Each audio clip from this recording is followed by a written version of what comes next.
Okay, everybody, advancing the dry fire training concept. It's very early in the morning here, and a lot of the times I do my training stuff even before the sun rises. As you can see, I've got my dry fire training notebook, and the first thing I did was I wrote out the 4 universal firearm safety rules.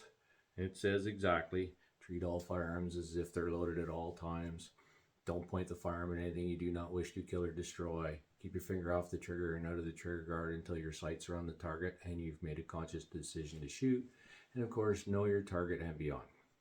After that, I sat down and wrote a little bit in here about what my training plan was. We're going to work on mastering the draw stroke with my Ruger Vaquero. That's the model gun I'm going to use through the process moving forward.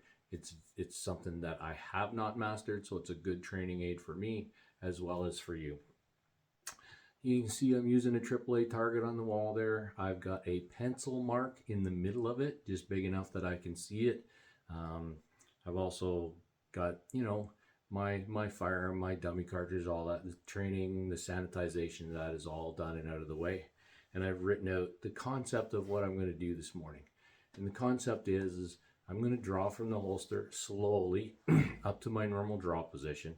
I'm going to do it the first time, set up my natural body alignment by closing my eyes while the gun is out, getting everything in place, open my eyes, and if I need to adjust my body position, I do. Repeat that until everything lines up perfectly when my eyes are closed, just standing there, not actually looking through the sights constantly.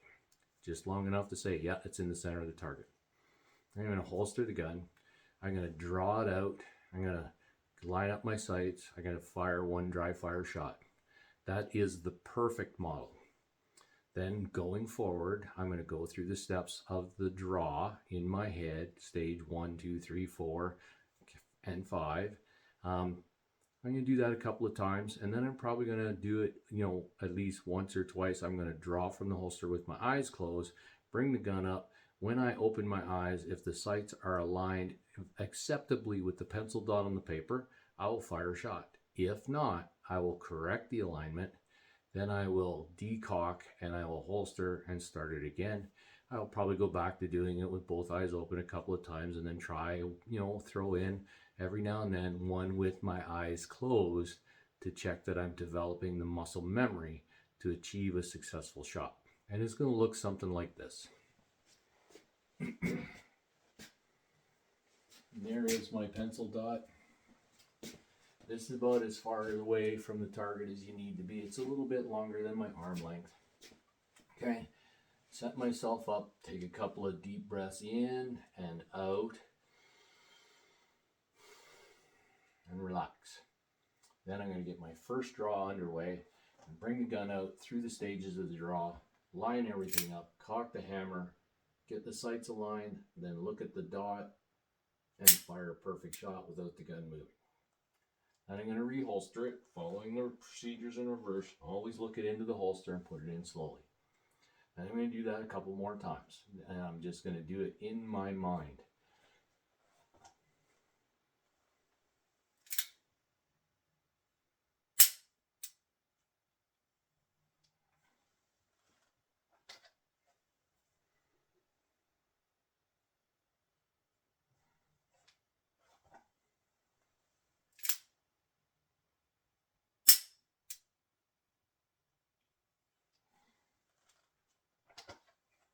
Now, the next one I'm going to do is going to be drawn with eyes closed, and I'll open my eyes when I believe everything is lined up appropriately on the target.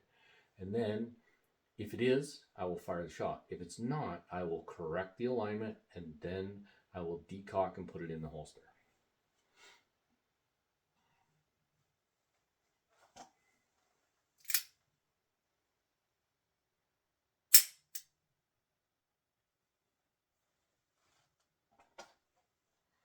Remember what I said, acceptable alignment. It doesn't have to be perfect, but if you're way off the target, decock it, put it back in the holster. Don't practice imperfect, okay? But you don't also have to be absolute perfect. If it's acceptable, if it's somewhere near the dot, go ahead and fire the shot like I did. Yes, you're going to correct it slightly, but not great corrections. I'm going to do that again. both eyes closed.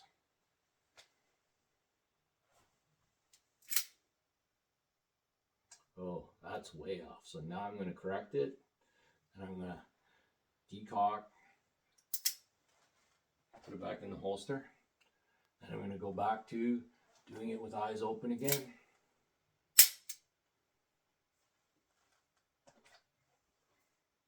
And do it with eyes open again.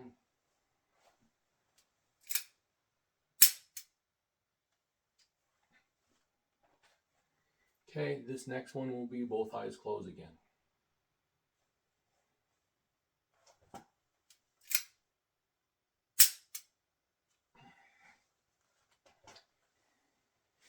Okay, just note, I'm not actually firing the shot with both eyes closed. I'm drawing with both eyes closed, pushing everything out through muscle memory. When I open my eyes, if it's reasonably close to the dot, I would fire the shot. If not, I'm going to decock it and put it back in the holster. Don't do too much of the eyes closed thing. Work mostly on the eyes open in the early stages. That's the session I've completed this morning. And in total, about 15 minutes of training. Probably repeat this over the days coming till I get everything down to an absolute Jedi level, Bruce Lee type science. Try that on for size.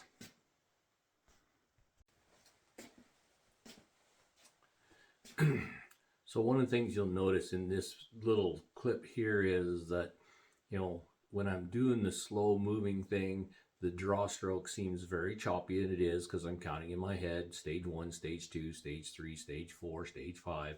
And as you do that early on, it's going to be choppy.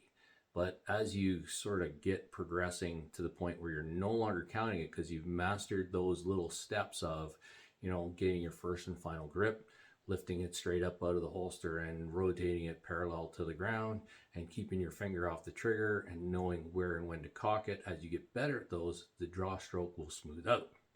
Then as it smooths out, it will get faster. It's just a matter of, in the initial phases, you know, when I'm doing this demo video, I'm trying to show you what it's really going to be like for most of us when we first start down that road. Okay? And as time goes on, it just gets smoother and faster.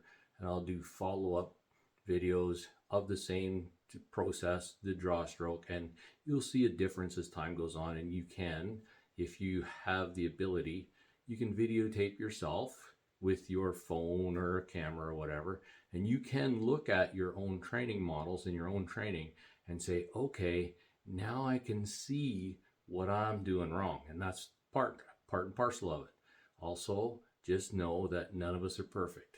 And that's the whole point of the dry training, is to work towards achieving that higher level, closer to perfection, so that when you're out actually live firing, you've got a good portion of the mechanics under your belt and you can focus on other things, like the principles of marksmanship. That's the end of it for today. Have a good one.